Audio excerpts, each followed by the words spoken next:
हाय, good morning, सुप्रभात। Welcome back to my channel life with Lakshmi. कैसे हैं आप लोग और कैसे चल रही है आप लोगों की स्टडी? आई होप कि आप लोग बहुत अच्छे होंगे और अपनी प्रिपरेशन एक पॉजिटिव माइंडसेट के साथ कर रहे होंगे और हर दिन खुद को बेहतर बना रहे होंगे। इस टाइम बिल्कुल भी ये सोचने का टाइम नहीं है कि अब हम क्या पढ़ें, क्या छोड़ें और कहाँ से प्रिपरेशन करें। आप डे का शेड्यूल बनाइए और उसके अकॉर्डिंग पढ़ाई कीजिए।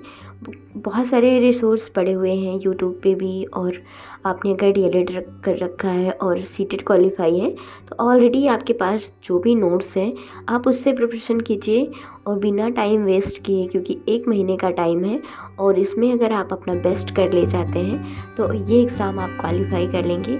क्योंकि ऐसा नहीं है कि सबकी प्रिपरेशन बहुत अच्छी है, किसी की भी प्रिपरेशन बहुत अच्छी नहीं है, सब आधी अधूरी तैयारी के साथ जाएंगे। और आप अपना टाइम ये ना सोच के वेस्ट कीजिए कि मुझे टाइम नहीं मिला है, मैं कहाँ से पढ़ाई करूँ, क्योंकि सबके लिए बस सेम टाइम है और सबके लिए उतना टाइम है, उतने ही सब्जेक्ट पढ़ने हैं। और इस टाइम भी कोई न्यू नहीं है, बस क्वेश्चंस हाफ नंबर थोड़े बढ़ा दिए गए हैं। तो अगर आप कॉन्फिडेंट रहेंगी और एक पॉजिटिव माइंड सेट के साथ तैयारी करेंगी तो अब मैं 100% कह रही हूँ आप एग्ज़ाम क्लियर कर ले जाएंगी। और अगर आप ये एग्ज़ाम क्लियर कर लेंगी उसके बाद का एग्ज़ाम अपने आप ही एक कॉन्फिडेंट वे में होकर आप एग्ज़ाम निकाल लेंगी।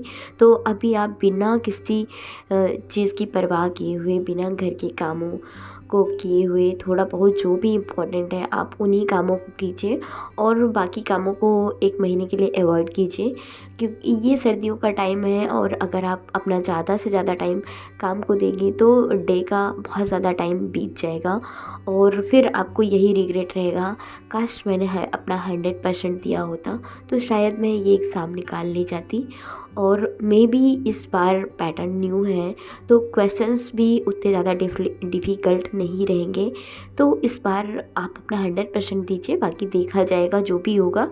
और आप बिल्कुल भी ये परवाह ना कीजिए कि घर के फैमिली मेम्बर क्या कहेंगे और बहुत सारे लोग क्या कहेंगे, क्योंकि लोगों को तो काम ही कहना है। और अगर आप लोगों के तानों की परवाह करेंगी तो ना आप अपने सपनों को टाइम दे पाएंगी, ना अपने सपनों को अचीव कर पाएंगी और ना घर के कामों को कर पाएंगी। और अगर आप ये सोच रही हैं मैं घर के सारे काम कर लूँ और उसके बाद मैं अपनी पढ़ाई करूँ, तो ये पॉसिबल नहीं है।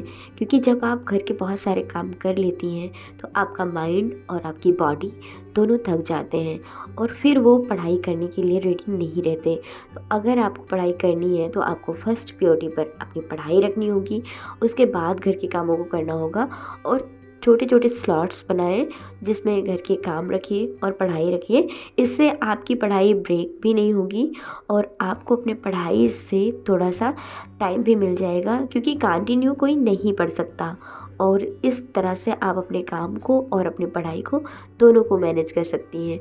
और अगर आप सोचें मैं एक सुपर वुमेन की तरह सारे काम कर लूँ और सबको खुश कर लूँ उसके बाद पढ़ाई कर लूँ, तो नॉट पॉसिबल। क्योंकि आप परफेक्ट बहू नहीं बन सकती। अपने सपनों को पाने के लिए आपको सबके अगेंस्ट जाना होगा और अपने लिए स्टैंड लेना होगा। तो अभी टाइम है, 1 मंथ का टाइम है, आप अपने लिए स्टैंड लीजिए और अपने सपनों को एक नई उड़ान दीजिए। 1 मंथ अगर आप घर के कामों को इग्नोर करेंगी, मैं ऐसा नहीं कह रही हूँ कि आप घर के काम बिल्कुल भी ना कीजिए, नहीं उनको कीजिए, बट इस टाइम जो भी ज़रूरी काम है बस आप उनको कीजिए। क्योंकि इस टाइम आपका एग्ज़ाम ज़रूरी है, ना कि काम। और ये काम तो कभी नहीं ख़त्म होने वाले हैं, तो इसलिए आप काम उतना ही कीजिए जिसमें आपकी पढ़ाई पॉसिबल हो सके। और छोटे छोटे स्लॉट्स बनाइए, उसमें अपने आप काम को मैनेज कीजिए। और हो सके तो आप अपना डेली रूटीन ज़रूर बनाइए। डेली रूटीन बनाने से आपका काफ़ी टाइम सेव होगा और जब आप अपने मन की बहुत अच्छे से पढ़ाई की रहेंगी तो आपको नाइट में सेटिस्फेक्शन रहेगा, आज मैंने अपने सपनों के लिए कुछ किया है। और आप अपना 100% दीजिए, बाकी जो होगा देखा जाएगा। एग्ज़ाम ज़रूरी नहीं है कि हर एग्ज़ाम क्लियर हो सके, बट हर एग्ज़ाम में हम अपना 100% एफर्ट तो कर सकते हैं ना। तो आप अपना 100% दीजिए, बाकी एग्ज़ाम क्लियर होना नहीं होना ये बात की बात है। इस टाइम आपकी फर्स्ट प्रायोरिटी है आप अपने आप को पॉजिटिव रखें, नेगेटिव लोगों से दूर रहें। चलिए मिलते हैं नेक्स्ट वीडियो में, बाय बाय।